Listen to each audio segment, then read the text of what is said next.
बातचीत करने के लिए हैं पूर्व केंद्रीय मंत्री भारतीय जनता पार्टी की वरिष्ठ नेत्री हैं स्मृति ईरानी जी। स्मृति जी, नया वक्फ बोर्ड का बिल आया, आने के पहले जबरदस्त हंगामा था, आने के बाद और भी जबरदस्त हंगामा हो गया है, लेकिन जब ये बिल बन रहा था उस दौरान आप मिनिस्टर थी, क्या कुछ इसमें चीजें हैं और राजनीति क्यों हो रही है, जनता को आज जानना चाहते हैं। देखिए, विपक्ष राजनीति इस मुद्दे पे विशेष रूप से करेगा, क्योंकि ये मुद्दा ज्वलंत मुद्दा है गरीब मुस्लिम परिवारों के लिए, मुस्लिम महिलाओं के लिए जो न्याय चाहते हैं। वर्षों वर्ष तक वक्फ के संदर्भ में कई कंट्रोवर्सीज रही हैं। मुतवली नाम की एक व्यवस्था है जो अगर सरल भाषा में कहूं तो मैनेजर्स हैं।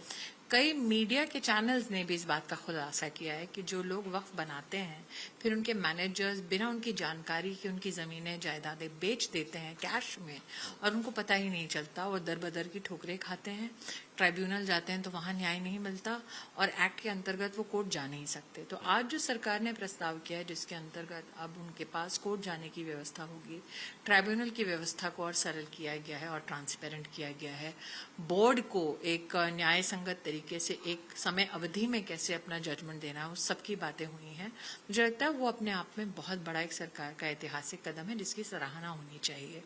दूसरा, जमीन आपकी है या नहीं, जायदाद आपकी है या नहीं, इसकी पुष्टि कौन करेगा, इसको सर्टिफाई कौन करेगा? रेवेन्यू ऑफिसर कर सकता है।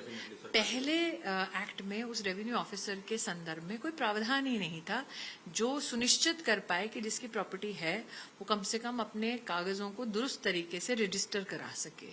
तो रजिस्ट्रेशन ऑफ वक्फ का जो डीड है उसका प्रावधान है, कलेक्टर का क्या योगदान होगा या उसकी क्या भूमिका होगी उस पर स्पष्टीकरण है, कितने समय अवधि में न्याय मिलना चाहिए उसका स्पष्टीकरण है, बोर्ड पे महिलाओं को भी आपको जोड़ना चाहिए उसका भी प्रस्ताव है।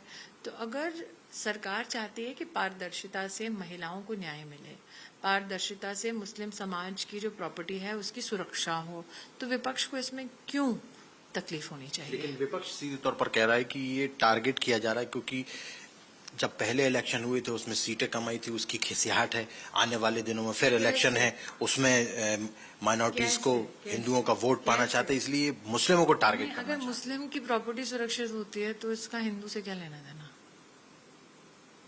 लेकिन वो सीधे तौर पर से आप मुझे बताइए, कम्युनल ये बिल जो है वो कह रहे हैं कि मुस्लिमों के विरोध में। अगर मुस्लिम औरत को वक्फ के बोर्ड के ऊपर जगह मिलती है तो इससे हिंदू समाज का क्या लेना देना है?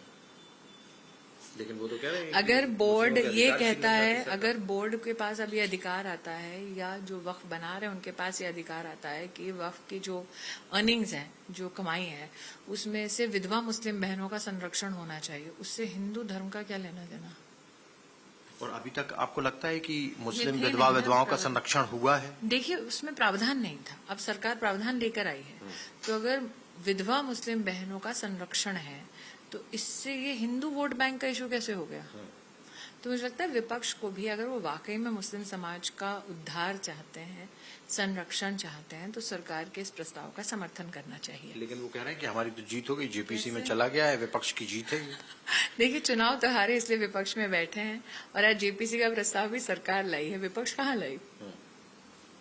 तो सरकार ने ही प्रस्ताव रखा, सरकार ही अमेंडमेंट लेकर आई और मुझे लगता है नरेंद्र भाई को कॉम्प्लीमेंट देना चाहिए कि ठोस आधार पर जब प्रस्तुत किए गए अमेंडमेंट्स और हर सवाल का विपक्ष का जब जवाब दिया गया तब भी वो चाहते थे उनकी सरकार की हर पक्ष की आवाज को बुलंद तरीके से रखा जाए, इसलिए जेपीसी का उन्होंने प्रस्ताव जो दिया वो सराहनीय है। इसमें एक प्रावधान और रखा गया जिसका विरोध हो रहा है कि नॉन मुस्लिम व्यक्ति को भी बोर्ड में रखा जाएगा, उस बात को लेकर भी लोग जो है। 1.5-2 साल से सेंट्रल वक्फ काउंसिल की अध्यक्षा रही हूँ राष्ट्र की, मैं हिंदू हूँ।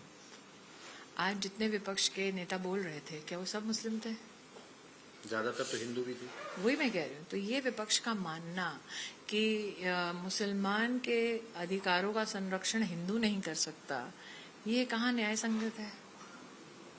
ये जो पूरे और अगर आप पूरा बिल पढ़ें उसमें हिंदू लिखा है क्या? हिंदू तो नॉन मुस्लिम क्या है? क्रिश्चियन भी हो सकता है, पारसी भी हो सकता है, सिख भी हो सकता है। तो हिंदुओं से विपक्ष को दिक्कत हो सकती है, पारसी से, क्रिश्चियन से, सरदारों से क्यों दिक्कत है विपक्ष को? एक मोटा मोटी सीधे सीधे व्यवहारिक भाषा में यदि बोला जाए तो ये सरकार बिल लेकर क्यों आई है, इससे क्या क्या किस किस को फायदा होने वाला है? क्योंकि वर्षों वर्ष तक गरीब मुसलमानों ने कहा कि हमारी प्रॉपर्टीज हड़पी जा रही हैं बोर्ड द्वारा। वर्षों वर्ष तक कई केसेस ऐसे सामने आए जिसमें जो मुतवली हैं, मैनेजर्स हैं, वो जमीनें हड़प हड़प कर बेच रहे थे और पैसा अपने पास रख रहे थे। जिसकी जमीन थी, जिसकी जायदाद थी, उनको उनका अधिकार नहीं दे रहे थे। वर्षों वर्ष तक महिलाएं संघर्ष करती रहीं कि जायदाद में उनका जो हक है वो हक उनको नहीं मिल रहा था, लेकिन एक्ट में कोई प्रावधान ही नहीं था कि महिलाएं की जायदाद में जो हक है उसको संरक्षित किया जाए। मैम एक बात और इसको लेकर बोल रहे थे कि लाखों प्रॉपर्टीज हैं बोर्ड की, महज 15 या 17 प्रॉपर्टीज में विवाद है। उस बात को लेकर सरकार ने ये बिल लेकर आई है। सब में विवाद नहीं है जिस तरीके की बात सरकार कर रही है, ऐसा खुद ओवैसी ने। देखिए, एक तो ओवैसी साहब को कैसे पता, वो आंकड़ा कहाँ से आया कि 16 या 17 में विवाद है? क्योंकि अगर आप ट्राइब्यूनल के नंबर्स देखें, वामजी पोर्टल को देखें, तो आप तो हजारों की संख्या में वहां देख रहे हैं। कोर्ट्स तो छोड़िए, कुछ लोगों ने एक्ट में प्रावधान नहीं था तब भी वो कोर्ट गए, तो कोर्ट्स में तो 100 के या 200 के नंबर्स के केस होंगे। लेकिन अगर आप स्टेट वक्फ बोर्ड देखें या ट्राइब्यूनल देखें, उसी में 40,000 से ज्यादा केस हैं। वो कह रहे सरकारों ने पहले उन्होंने अच्छा, नोटिस क्यों नहीं करवाया? एक बात बताइए, 40,000 केसेस का तो मैं आपको प्रमाण दे रही हूँ। एक भी मुसलमान के साथ अन्याय हो तो क्या ओवैसी साहब नहीं चाहेंगे उसको न्याय मिले? बिल्कुल, ओवैसी साहब से पूछा जाना चाहिए। तो अगर वो कह रहे हैं सिर्फ 16-17 में ही अन्याय हुआ है, मैं कहती हूँ एक में भी अन्याय क्यों हो? आपको लगता है कब तक उम्मीद है कि ये बिल ये पास हो जाएगा, भविष्य में पास होगा, नहीं ये होगा, हाउस किस पे तरीके डिपेंड की? करता है, जेपीसी पे डिपेंड करता है आगे की राह क्या चलेगा ये अमेंडमेंट। मुझे उम्मीद है कि उम्मीद जल्दी पास होगा। मतलब जिस तरीके से जो संशोधन लेकर बड़ी आए गए उम्मीदों से बिल हैं वो बनाया सभी है। संशोधन के साथ में मैं पास वही कह रही हूँ, बड़ी उम्मीदों से बिल बनाया, बड़ी उम्मीदों से ये प्रस्तुत किया गया और पूरी उम्मीद है कि सारे संशोधन जेपीसी इसको स्वीकार करके पास करवाने में मदद करेगी। बहुत बहुत धन्यवाद आपसे बातचीत करने के लिए।